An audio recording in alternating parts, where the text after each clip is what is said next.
Hopefully this beer is actually from Australia, unlike that Bondi nonsense I reviewed the other day. What's up, everybody? It's Ginger Yeti, and I'm checking in from home. So today, I have what I hope is actually an Australian beer.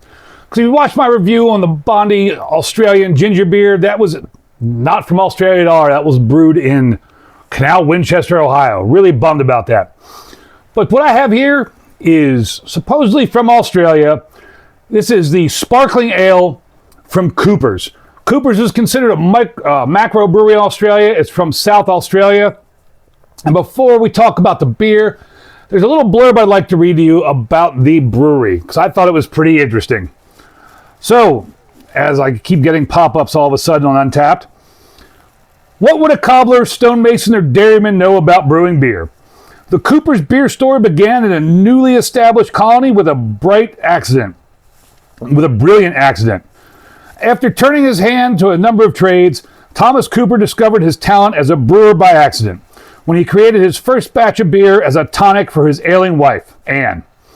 That day in 1862 was the start of an amazing journey. South Australia was only 26 years old, and although there were a number of well-established breweries, most settlers preferred to drink imported beer from the mother country rather than colonial beer.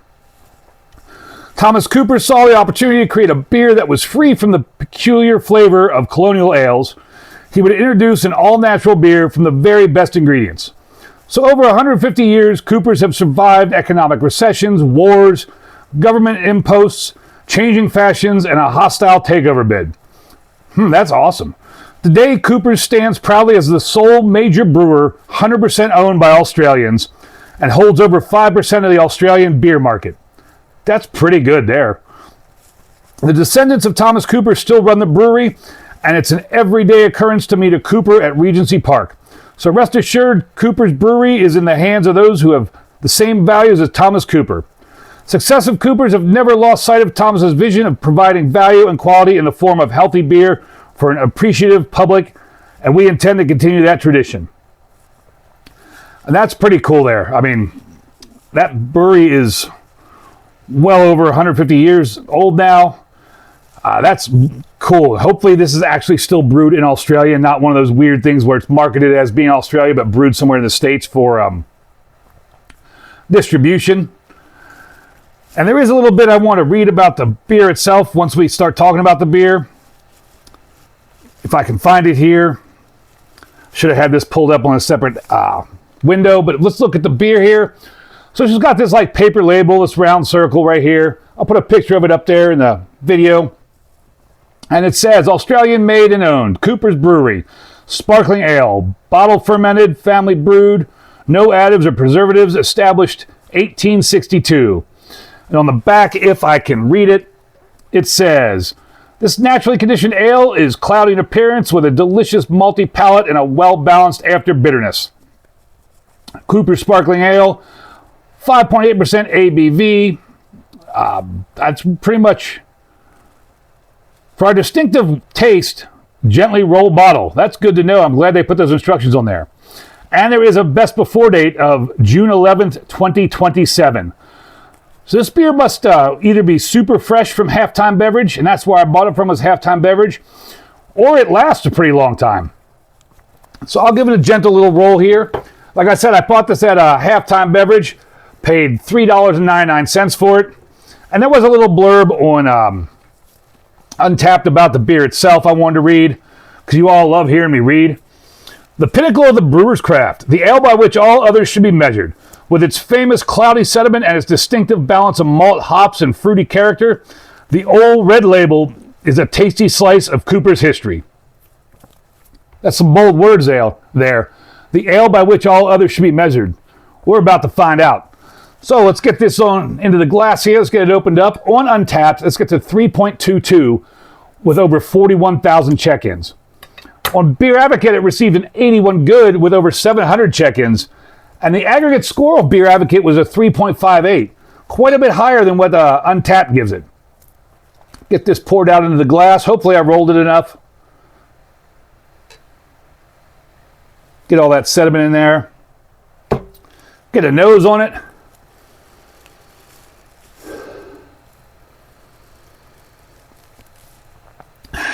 That smell is kind of hard to describe because it's kind of like a beer smell. It's a little more malty than just a straight beer smell, but it's very fine. It's very subtle. Color, that's definitely a cloudy orange color. I can see some floaters in there, some sediment floating around. It looks like a very thick beer. Looks like you probably can't see it on camera, but it looks like a lot of carbonation in there that's just fizzing up to the top. That's just leaving a very thin ring around the glass. Well, all indications say this is actually from Australia, unlike that Bondi ginger beer garbage. So let's see if it tastes good. Cheers, everybody.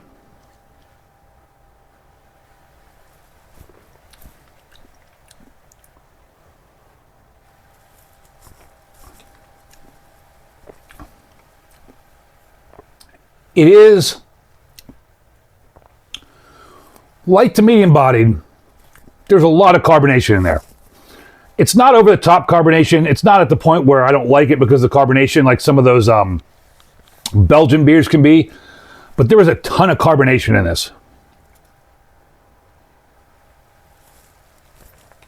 However, I do believe it said, yeah, bottle fermented.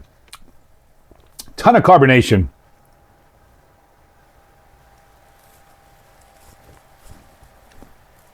But there's not too much that makes me dislike the beer. It's fruity. It's kind of sweet, a little bit of sweet maltiness. It's fruity. There's a little bit of bitterness on the back end.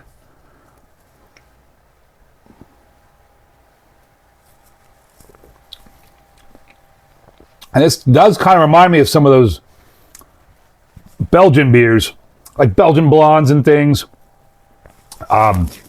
Can't think of the beer off the top of my head. It's almost like some of the flavors are very similar to like Fin Du Mond in my imagination or my mind here. But it's very like citrus, a nice fruity citrus, a little bit of sweet malt, a little bit of bitterness on the back end. It's very well balanced. If it wasn't for the carbonation, it would be easy to drink.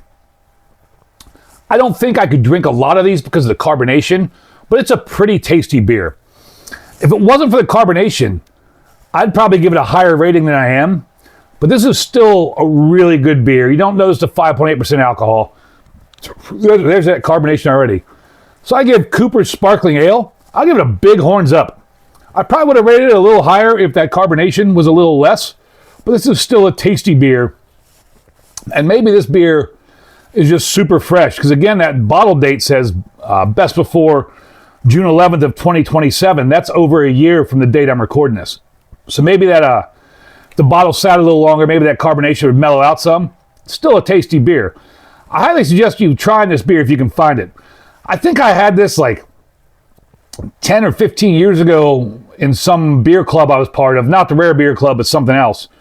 I remember drinking a few of these, but I just don't remember if I liked it or not. But this is pretty tasty overall. Have you ever had a Coopers Sparkling Ale? Let me know down below in the comments.